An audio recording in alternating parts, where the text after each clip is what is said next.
namna imetokea ni kwamba baba alikuwa amebeba vitu vyake wanaenda nyumbani kwa maji ya kwa kuipitia maji ya mziki walijaribu kuvuka akashindwa na kutoka kawaida tena.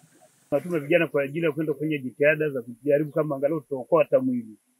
Kwa hiyo kwa sasa hivi bado kwa kweli hatujafanikiwa kwa chochote. Kwa hiyo ndivyo kwa sababu kwa kweli mvua za mwaka huu nafikiri zimekuwa nyingi, kwa sababu ukiangalia sehemu ambayo mtoto amedondokea ni sehemu ambayo ni mtaro tu wa kawaida uliojengwa kwa ajili ya kukinga barabara, lakini kutokana na wingi wa maji kwa kweli yule mtoto ameenda na maji. Mimi ninachowashauri wanajamii wangu, wanapokuta maji ya mvua ni kuzidi sana dakika 20.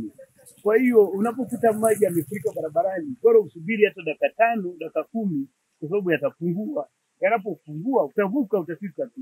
Bora uchelewe kufika lakini ukafika ukawa salama, kuliko kuharakisha kusema kwamba unawahi una haraka ukapoteza maisha na ukapoteza maisha ya watu wengine ambao hawahusiki na lolote. Kama mtoto ilivyotokea sisi tulifika na babu yake binti aliyepelekwa na maji. Kwa tulikuta maji ni mengi hapa sana, tulikuwa watu wengi sana. Na usiku ule watu tulijaribu kufika kule chini, tunasema anaita kwa mzee Msafiri.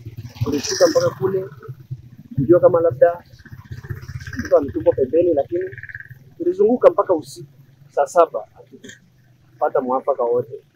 Tukafikiana tuondoke, asubuhi tukaamka tena mapema. Kwa watu wengi sana tukawa tunazunguka mtoni. Hatimaye mpaka sasa hivi tunaendelea kuzunguka.